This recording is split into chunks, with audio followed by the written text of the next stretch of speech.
I was not looking for this work. I was not trying to do this work. And I actually didn't have a very peaceful uh, approach to the world. And I often share this with all my friends, particularly my Muslim friends and other groups, because I was really their enemy. And welcome back. Andrew Lord here with you, standing on the edge with Zach Muetterties, who is sharing with me his radical approach to brokering peace in parts of the world where you would probably think that it just couldn't exist, it just couldn't happen. And the most amazing thing about this conversation is what he is doing, or the way that he is doing it, is just with a listening approach. A dialogue approach, facilitating conversations, facilitating a dialogue that is not goal driven, it's not agenda driven, but just listening. And in the process of listening, connecting as human beings, and as these people connect, realizing that they are brothers and sisters. And so it's quite a powerful episode. If you haven't listened to part one, you need to go back and listen to that, because that's got the foundations. But what we're doing now is getting into part two, where we're going to learn more about Zach's processes and some of the ways that he's shifting culture for these groups, and also what he's got coming up next as well. So let's get into it. Welcome to the Gifts from the Edge podcast, where you are about to meet parents and professionals, educators and entrepreneurs who have taken the path less traveled, and by doing that have made all the difference. Now it's time to step out of the ordinary. Here's your host, Andrew Lord. I feel like there's a beautiful wave of forgiveness and reconciliation coming to us from the edge, a gift from these edges, the places we've written off and said those places have no hope. Afghanistan, we don't look to them to learn about peace, and yet they're the ones teaching me. You see the freedom and the joy in their lives as they let go, and as they walk forward, working for peace. They are so brave, willing to die for their community, willing to risk their life to see peace come. And I'm like, wow, I think that's the gift from the edge back to us, to say, maybe I can forgive that person in my family. Maybe it is possible to restore relationships in my community or in my family or wherever. Yeah, that's amazing. There's another question I wanted to ask you, which may segue into what we were talking about earlier with goals and goals getting in the way. But one question I have is, with Christians in particular, I think that there's almost like a preloaded agenda sometimes, where the agenda is for conversion, right? Oh, yeah, what absolutely. you're talking about is leading with forgiveness, in the same way that I kind of imagine people lead with soup kitchen, or something like just genuinely showing love. Often the way it's framed is, if you come to Jesus, then you can experience forgiveness, whereas what you're describing is, no, forgiveness can happen. Forgiveness and the riches that can be released by it can happen. And that other stuff, well, we may or may not talk about that later. Yeah. Well, and it's so interesting. That was my big hurdle from my background, was just such an incredible, intense emphasis of agenda on the earth that everyone needs to go through this way. And what's interesting for me was nothing in my life looked like Jesus when I had that agenda. Like I couldn't do it. There's no fruit in my life and I was really wrestling with that. I thought I was becoming a heretic in the Christian world, because I realized the only way I could actually live the way Jesus lived was to just treat everyone as if they're completely accepted and amazing brothers and sisters of mine in God. They just might not know it, but I can just treat them that way. And when you start treating everyone without any judgment, you just see them down the street and assume they're closer to God than me. They're so incredible. They have precious people that God loves, maybe even more than me. Like when you walk up to someone and treat them that way, what's really interesting is the interaction from that. They're shocked and they have a beautiful encounter, and they might even live up to that way that you treat them. It's kind of like in youth, working with youth and stuff. You treat them like kids, they act like kids. You treat them like adults, they act like adults. We treat each other as if people are fully accepted and loved, and it's really amazing how they act. You treat them like you already judged them, you already think you don't even know their name, but you know what they need. I think that's a real key phrase for me, as that we often, especially in the Western, not just Christian, but just entire West, we often think we already know what those people need, and we don't even know their name. And I just think that framework is just a recipe for domination and more oppression and more pain. And there's something incredible that happens when we actually respect and honor people and treat them with dignity, to say your name is worth learning. And as I learn your name and learn about you, I might discover you don't need any of the things that I thought you needed. And maybe we'll find something more amazing together.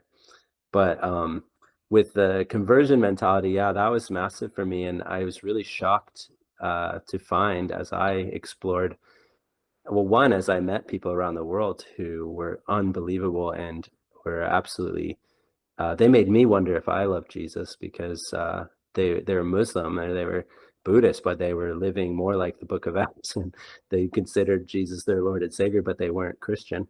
And I was like, what the heck? Who are you?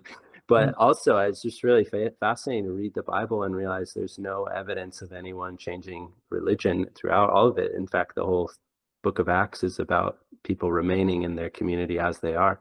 They are transformed by love and by the encounter with Jesus, but Jews remain Jews, Samaritans remain Samaritans, Gentiles remain Gentiles, Romans remain Romans. And those are not just ethnic terms, those are religious terms as well. And it's really fascinating to realize that the whole good news was that everyone can encounter peace and love, the love of God, where they are, as they are, and let that take shape in their life however that needs to. Let that be walked out in their community, led by them, exploring together. And I think that really set me free in the area of that, to say, hey, nobody's my project, and I'm not coming assuming I know what you need, and I'm not here to get you anywhere, but I really hope to see the transformation and peace that I see in what Jesus preached of the kingdom of God coming to earth as it is in heaven. I'm all for that, and I want to see that. And when that's off the table, the relationship you can have is so incredible, and the trust and the stories that I see are just constant miraculous breakthroughs in relationship, built out of that love and trust, where I've laid down agendas that I previously had. And yeah. Do you think it's helped shape your perspective of yourself in the process? Like Brene Brown's got a thing that she says, you can only love others as much as you love yourself, which is, I remember her reflecting on that, saying, well, that sucks, because I really want to love my kids, but I don't think I like myself, so I'm just wondering how that dichotomy works in this situation with you. Yeah, I mean, that's the first thing we say in a peace camp. And a lot of times our peace camps are not called peace camps, but they might be called Peace Starts With Me. And it's this whole idea that it all starts with you. You can't give someone something you don't have. You can't make peace if you don't have it. And the beginning place of all of this is each of us personally getting honest with ourselves and our lives, and and walking that out in an authentic way is the only way to then bring those things, those gifts, to others in our community. And I think it really is the only way. You can't do this stuff inauthentically. No amount of ambition to do peace work means you're going to do any peace work. You can, there's people that call it the peace industry in Afghanistan, and it makes me sick Yeah. because it's billions of dollars, and it's all just going to systems that don't actually connect at all and don't even get to local people. And they're treating peace as if it's an industry, and it just doesn't work that way. I think we were talking about that a little bit with the end in mind, and the goals Yeah, was yeah. Let's yeah, talk about that briefly. Um, yeah, the the goals getting in the way. Like I'm a personal development coach, so the world that I work in tends to be very goal focused. You know, where yeah, yeah, you put a goal out in front of you, and that's what we're working towards. We're taking action steps to kind of yeah, create that. But also in my programs, you know, we and all my workshops, actually, we do a lot of circle work, and we spend a good amount of yeah, time, you know, checking in and realizing that we don't show up 100% like an industrial model would expect us to, that we all show up as yeah, human beings with all our stories and our baggage. And so yeah, I'm constantly interested about the I guess the tension between those two worlds, and when's the right time to use which modality. And I'm just interested to hear what your thoughts are yeah. on setting goals and you know, working towards those goals. Yeah, I mean, I'm definitely familiar with that world. I mean, most of my life was built on that, of the education system and all that. And I think my understanding, as I've done a lot of trainings over the years and been involved in training, is uh, skills and knowledge are very much, they function in that way. You name what you want to know, and you go and you study and you learn it, and then I mean, there's some knowledge that doesn't fit into that, but skills as well. It's like you want to be able to play Tchaikovsky's Piano Concerto Number 1. You probably need to practice for 8 hours a day for six Mm, months, and and you even then, that's only if you're an experienced pianist. So there's very tangible ways to reach that goal, and uh, but when you get to character and the intangible world, the things like peace, love, joy, and all of that, and the things that I'm a part of in bringing a group together, and we're hoping for these intangible results of reconciliation or forgiveness or peace in this community. Those, what I've found is this paradox that whatever your end in mind is, whatever is your goal, it becomes the obstacle to ever achieving it. mm, There's something that happens in our human psyche. I don't know how to express it. There's something in our social interactions that we all are hyper aware of agendas. And we all know when this is all just being scripted towards a certain end, and we all resist it too. There's something of a resistance to, I know where you're going, and I can see what your angle is, and I know we're going to do this activity, we're going to do that, and you end up, you might even get a false result of like, it looks like that happened, but mm, that's because you orchestrated it and it had to go that way. yeah. But when you let go of all results, which is really interesting to talk about, and most people And maybe hard. might, yeah, and a lot of people might not think that I actually do that, Yeah. because it's like, how do you know? It's not something you could see on the outside of me. But when I enter these new communities and enter these new situations, like a few months ago in the Philippines with these militant commanders, and it's very likely anything could happen. I mean, death is not just a metaphor over there. It's it, you have to be able to. I find I have to. My preparation is to let go of any results and be open to even the worst result, and Mm, just say, I don't know what's going to happen in this room. I don't know if this will go well. I don't know anyone that's going to be here. I don't know any of these things, but I'm in good faith willing to have a go for the mm, sake of the possibility of peace wow. or whatever, that, and I make myself fully vulnerable to the community. That's to scary. whatever will come. Oh, it's yeah, you have to overcome fear. Fear is probably the biggest thing to be overcome in all of Mm, this. And if you haven't learned how to walk in courage, you can't even touch these things mm, because you won't show up.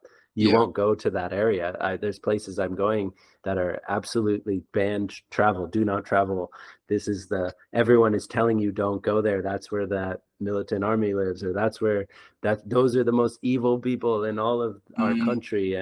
And so you'll never make it to the mm. place that might be the breakthrough point with That's fear. that's But scary at one level, but then you sort of add on top of that, sitting with the idea that this might not go well. Like that's oh next yeah, level scary, you know. And like I was saying yeah, before, you know, I work in a space usually where the goal is in mind. Like my yeah, mindset is telling me, you know, don't think about those things. Put the good stuff yeah, yeah, in your frame. So like it's yeah, just yeah.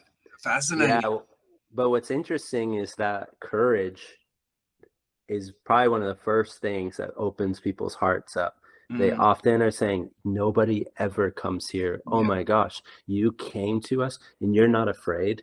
yeah. Wow, maybe peace really is possible. And they open their hearts to this new possibility they never believed in their life, but now they're Mm, believing because somebody came and risked their life to show up because they must know something I don't, that this might be possible.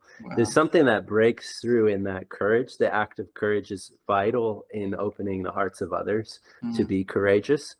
And but also, I mean, you got to be open not just to the physical things of this could go wrong, but I mean, if you are worried about people liking you and thinking you're special and thinking yeah. you're great and your program needs to go well so that donors whatever keep donating or whatever, if you have any of those agendas and you haven't overcome them and laid them down, it's dangerous. I mean, I wouldn't recommend stepping in to the arena in that way because the people I'm working with now, I mean, some of them are trained soldiers and they've killed many people, and they know instantly if you're afraid. They know instantly, like they're masters of reading people, Yeah.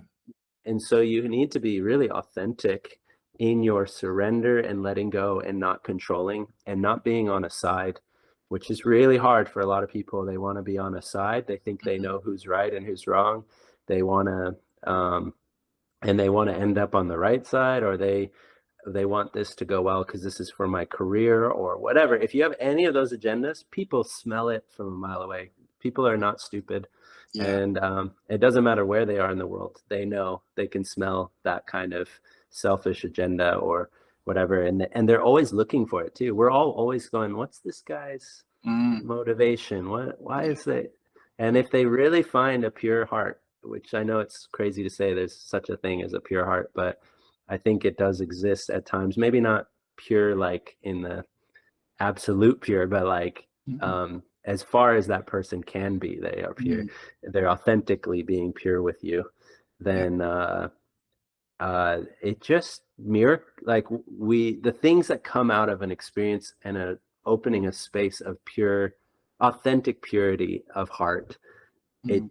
it looks miraculous to those who look from the outside, and for those on the inside. The things we walk away with 2 days later after a peace camp, no one believed could be possible. No Yeah. one would ever have believed 2 days before that you'd ever see that. You never see them giving each other a hug and crying and telling each other Mm. sorry. Or you never, I've seen Muslims and Christians lay down their bodies on the floor in Indonesia so that someone else can walk over the top of them. And it was just a silly game. They needed to get across the place without touching the floor. But Mm. when you look at it, you go, holy cow, that's a miracle. No one, if I said a day ago that I'm going to get 50 Muslims and Christian men to lay down on the ground so another Muslim or another Christian can like walk across them in Asia, you never walk on top of someone in Asia. That's like the biggest shame. You don't show the bottom of your feet to anyone. And Mm. yet they're joyfully laying their body on the floor to Mm. because we've rewritten their relationships, that Yeah. you're a team now and Mm. you need to accomplish this task. And suddenly you're seeing these like things that break every rule of how they're supposed to relate with each other. And it just opens up our eyes to what's possible for how we could relate. And So I know I said a lot there, but I think No, it's that awesome. It's awesome. that idea, it doesn't matter how pure and how it doesn't matter how amazing the end in mind you have is. Like, I want world peace, or I want to see this beautiful thing happen, and we want to see the economy transformed, or Mm, whatever. It doesn't matter what it is. You have to lay it down and you have to let it go and not be trying to achieve it.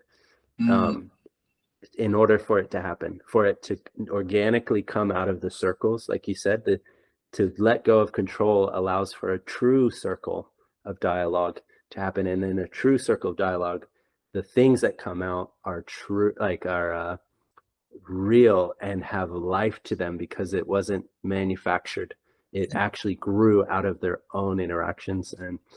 And it's way more beautiful than the ends I had in mind. Usually I can only imagine so much, but the things that I'm seeing happen in these communities are so much more amazing than I was thinking, because I let go of control and I yeah. let them took the risk to see. And the fruit of that is so much more beautiful and amazing than any programs from any peace industry or peace organization or anything like that. It's just like it grows from within the community and produces a new kind of fruit in their lives. So Yeah. No, that's awesome, Zach. What you shared with us is amazing. It's inspiring. I feel like there's a call to courage in what you're saying for all of us. You know, like, we may not travel to other countries, but I feel that in our own lives, there's a call to courage in what's been said today, yeah, to step up in relationships, to let go of agendas, to be brave in lots of different ways. And maybe this is flying in the face of something that you've said, but I'm going to do it anyway. If you're listening to this, I would encourage you to grab a journal, grab a piece of paper, grab a pen, and just meditate on some of these things, and ask yourself, what can I be courageous about? I feel like you yeah, would know the step. As I ask that question, I think you know the thing that you need to be courageous about. Write it down and just think about how you're going to take some action to resolve that, or just take a step in the right direction, whatever you think to do. Zach, I feel like we could talk all day. I wish we could, but we are out of time. yep, You're with YWAM, and I'm going to put some links to YWAM just below where people are listening to this on the blog. If you're listening to it on Spotify, make sure you go to the blog, subscribe for updates so you don't miss an episode. Is there any other links or books or resources that you would recommend for people who are sort of interested in this whole concept that you've shared with us today? um You've probably got a library rattling through your head right now. yeah, there's so many resources, but I think if you really want to study true peacemaking, I would ask you the question, who has been a peacemaker in your life?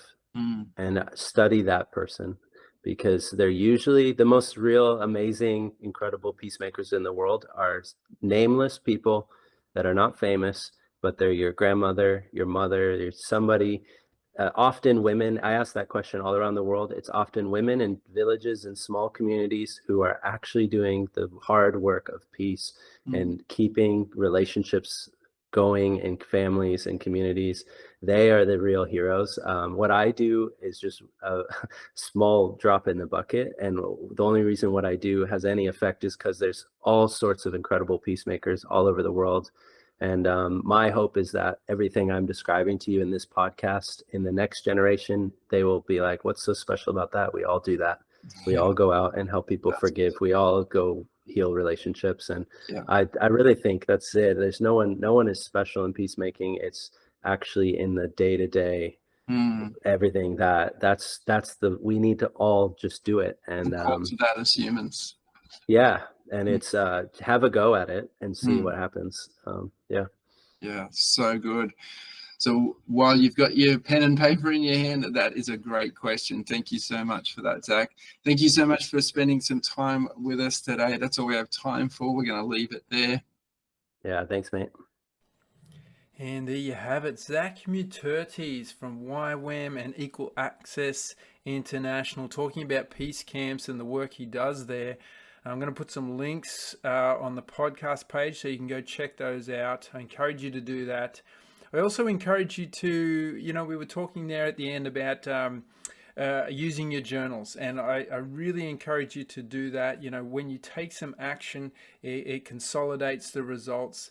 And so one of the questions that we looked at there was, what's your call to courage? What's the agenda that you need to lay down because you really want something, but sometimes, I think Zach said, the goal can become the obstacle to us achieving it, which is profound. How can you be courageous in laying something down? And the other question there is, who has been a peacemaker in your life? I found that really interesting that as I asked Zach to share some resources, and obviously there's so many things that would have been going through his head, but he is asking you to reflect on who has been a peacemaker in your life, personalizing it, and really, I guess, identifying and acknowledging that it is those people, the mums, the grandmas, as he mentioned, the nameless individuals who just do the work to bring families together and bring communities together, which I think is really special. And so that's all we have time for today, but I'm just going to wrap up with one last quote from Zach. So many gold nuggets in there. But he said, when people find a pure heart, an authentic heart that cares, it looks miraculous to the people who see it, and it creates miraculous outcomes. How good is that? And as you think about that, I would love for you to think about, who can you be a miracle to today? Who can you show a pure heart to today? Who can you show that you authentically care? Because when you do, you become a miracle to that person, and who knows what might come. Bye for now.